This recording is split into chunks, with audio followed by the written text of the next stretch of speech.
Welcome to EPG Pathashala. I am Ravi Korisetter, Senior Fellow, Dr. V.S. Wakankar, Archaeological Research Institute, Bhopal. In the subject of Indian culture and paper 2 on pre and proto-historic cultures of India, let us now understand the Quaternary period. In this presentation, we will get to learn what is Quaternary period, what are its divisions, and how these divisions are reflected in the geological and archaeological record. What are the main changes within each division, what caused them, which period is the most important in terms of human evolution and history, and the tools with which we study them. We will also see how these changes in the past affected man-land relationships. A recap on geological timescale. Geological timescale is defined as chronostratigraphic divisions in geology. As we have already have an idea that Earth is as old as 4.5 billion years ago, the geological time scale is based on subdivisions of the geological formations since the formation of the Earth. The geological time scale is divided into eons, which extend over several billions of years, eras which extend over several millions of years, periods which extend over periods several hundreds of thousands of years, and epochs several thousands of years. Quaternary begins at 2 million years ago, and since then we are all living in the Quaternary period. In summary form, the geological time scale is shown here. The earlier time periods are briefly mentioned as Proterozoic, Paleozoic, Mesozoic, and Cenozoic. Cenozoic period begins around 70 million years ago. This Cenozoic has been subdivided into two eras. One is Tertiary era and succeeding one is Quaternary era. The Tertiary era is divided into 5 periods: Paleocene, Eocene, Oligocene, Miocene, and Pliocene. At the end of Pliocene, the early Quaternary begins. The boundary between Tertiary and Quaternary lies at the boundary between Pliocene and Pleistocene. Quaternary is the fourth stage in the history of the Earth. Quaternary has been subdivided into two broad periods, that is Pleistocene and Holocene. Pleistocene period is placed at 2.5 million years ago, and the Holocene period is placed at 10,000 years ago. This is with reference to their beginning. The end of the Pleistocene marks the beginning of the Holocene period. Holocene and Pleistocene are characterized by distinctive climatic conditions. During the Pleistocene, the Earth witnessed series of climatic changes which have been known as glacials and interglacials. Holocene period is one such interglacial period. Now, the Pleistocene period is also subdivided into Lower Pleistocene, Middle Pleistocene, and Upper Pleistocene. These subdivisions are based on radiometric dating of sediments and early evidence of emergence of human ancestors and the paleomagnetic polarity changes in the Earth's geomagnetic field. The Lower Pleistocene is placed at 2.5 million years according to some scholars, and it is placed at 2 million years ago according to some scholars. The standard Quaternary subdivisions and its geochronology places the beginning of Pleistocene at 2 million years ago. The geomagnetic polarity time scale has helped in subdividing the Pleistocene into lower, middle, and upper. The beginning of Matayama reversed magnetic polarity marks the end of the Lower Pleistocene and beginning of the Middle Pleistocene. The beginning of the Upper Pleistocene is placed at 1,25,000 years ago. The Quaternary period is a subdivision of the geological time beginning around 2 million years ago and after the Tertiary period. The term Quaternary was first used in 1829 to refer to the river sediments in the Seine basin in France. This period is subdivided into two epochs, the Pleistocene 2 million years ago to 10,000 years ago, and the Holocene 10,000 years ago to the present, and forms a part of the Cenozoic era, along with the Tertiary period.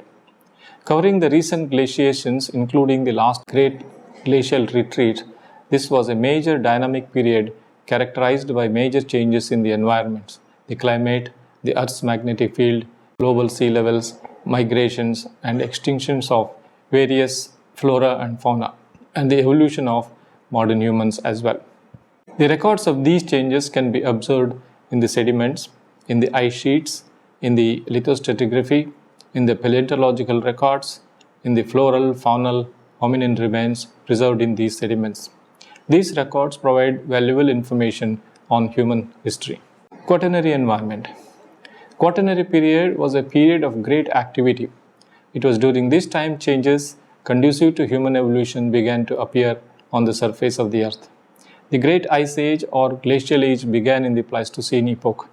This was an important global event that had enormous effect all over the earth. Glaciations refer to the formation of glaciers and their effects on landscape. Interglacial means when the greater ice sheets melted completely from temperate lowlands, and interstadials refers to the periods when the ice sheets only contracted. There were also regions where instead of glaciation, fluvial stages occurred.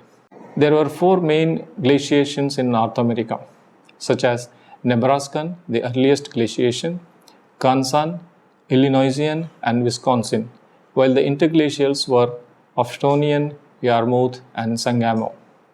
Northern Europe witnessed 5 glacials and 4 interglacials. The glacial periods were named as Eubourne, Menappian, Elsterian, Saal, and Fanelivitial. The interglacials were Wall, Cromerian, Holstein, and Eemian.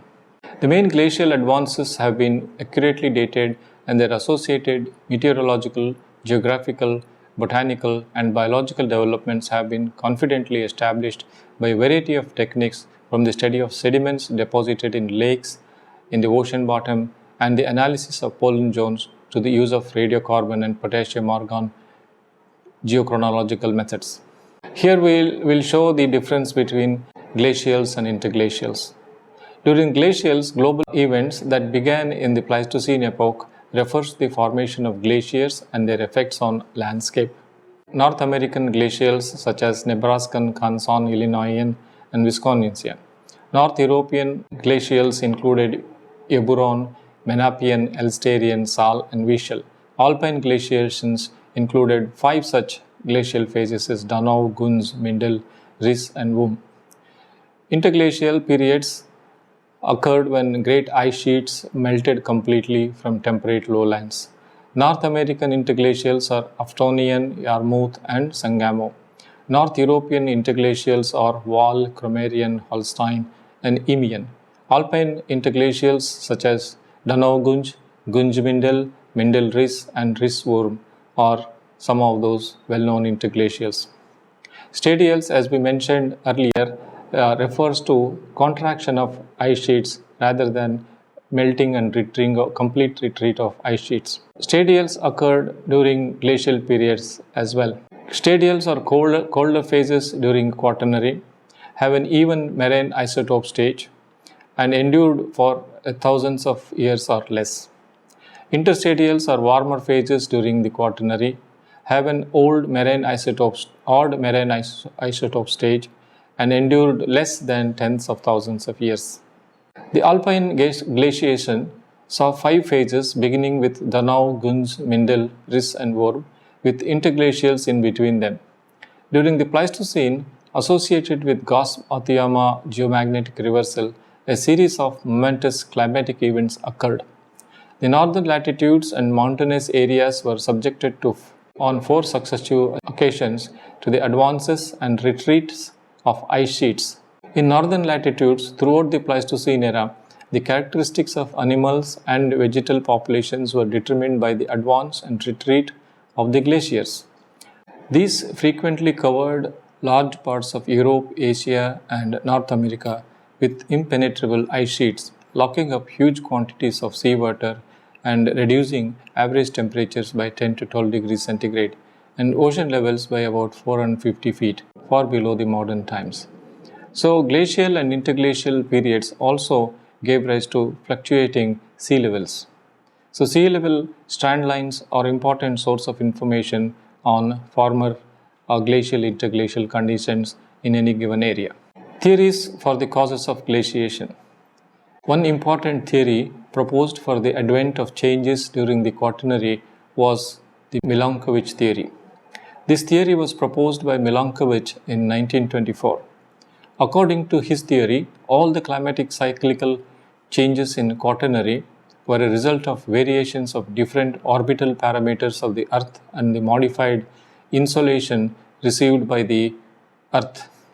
The three important parameters that played an important role in the climatic changes were the Earth's eccentricity, axial tilt, and its orbital precession. So here we have a presentation on Milankovitch theory and the main issues considered by Milankovitch to explain advances of ice sheets and retreat of ice sheets as well. The following slides give you an idea of the three important issues considered by Milankovitch to explain the formation of glacial periods and interglacial periods. So the parameters considered by him was eccentricity, wherein we see that the Earth's orbit around the Sun changes from nearly elliptical to fully elliptical orbit. Axial tilt is also shown through this diagram, and these changes in the axial tilt of Earth going round the Sun changes periodically, and the periodicity is said to be 41,000 years. Precession of equinox. This is shown through this diagram here. And this precession of equinox occurs roughly every 23,000 years. These are some of the parameters which have been considered for explaining the periodicity of glacial changes and interglacial climatic changes. Eccentricity refers to the shape of the Earth's orbital changes from more elliptical to less elliptical in a cycle of 100,000 years. This indirectly affects the solar radiation received by the Earth's surface, as depending on the elliptical range, the Sun-Earth distance gets determined. Axial tilt refers to the inclination of Earth's axis in relation to its plane of orbit around the Sun that oscillates periodically about 40,000 years cycle. Growth of ice sheets is believed to happen with warmer winters where the precipitation would lead to more snowfall. Lesser axial tilt thus would have resulted in differential distribution in the equatorial and polar regions too. Precession refers to slow wobble of Earth on its axis, is also known as precession, which has a periodicity of 23,000 years. Greater seasonal contrasts occur due to longer distance of the Earth from Sun, with the northern hemisphere having winter and vice versa. Quaternary glacial and interglacial climatic cycles can also be reconstructed with the help of isotopic data obtained from a variety of sediments both from ocean and on land. Quaternary climate change can be reconstructed using deep sea and ice core analysis, which compares the ratio of O18 to O16. These are two isotopes of oxygen, one is heavier and another is lighter. Being temperature dependent, O16 being lighter evaporates more during the glacial periods, leaving the heavier oxygen 18 in the ice itself. Both these isotopes are absorbed by the foraminifera, and so the amount of oxygen 18 and oxygen 16 can be calculated from their shells on their death. Thus, this long record of climatic change is preserved through the foraminifera, and the ratio of absorbed oxygen isotopes gives us a chronology. Foraminifera are microorganisms living in oceanic waters. There are two categories of foraminifera. One live in the seawater, another on the bed of the sea. The floating foraminifera are called planktonic foraminifera, and the sea bottom living foraminifera are called benthic foraminifera. These foraminifera possess calcium carbonate shells, and they are useful for measuring variation in oxygen isotope between O18 and O16. Just as in deep sea, ice cores on land preserve more of O18 as it is the heavier isotope and gets evaporated less during the interglacials. An examination of ice cores on land also thus gives us clues to the paleoclimatic changes.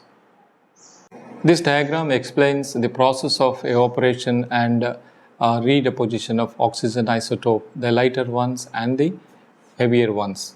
The ratio of change is indicator of change in Earth's surface temperature conditions. There are a variety of geomorphic conditions in which evidence for former advance of glaciers and former extent of ice sheets can be reconstructed. Former extent of the ice sheets are generally identified based on the presence of moraines in middle latitude regions. Similarly, for well-preserved animal remains such as, for example, mammoth calf from Russia and fossils preserved in the ice, which are referred to as icemen, or some of the examples. The lake deposits such as wharves also give us an idea of variation in the lake levels, as well as variation in the extent of ice that advances in the past. As mentioned earlier, paleomagnetic polarity stratigraphy also gives us some idea of the periodicity of climate change on the surface of the earth. Some of the major climate changes are also coincident with the polarity changes in the Earth's geomagnetic field. This diagram gives you an idea of the changes in the Earth's magnetic field during the last 5 million years. Effects of glaciation are also seen in the form of geomorphic changes that have taken place in the mountainous and in the mid-latitude areas. Deep U-shaped river valleys are generated as a result of advancement of ice on land, as well as formation of moraines in the glaciated areas. So, importance of quaternary studies can be understood from the point of view of geochronology, from the point of view of past climate change and consequent environmental changes affecting the habitability of a given area, past extinctions, evolutions, and migrations of animal communities and as well as humans themselves. And quaternary period also helps us understand the adaptive mechanisms developed by human communities colonizing different parts of the surface of the earth. The quaternary period also preserves the best record of human evolution from the time man became the tool maker around 2.5 million years ago to till now. The importance of quaternary studies can hardly be underestimated, especially in human evolution.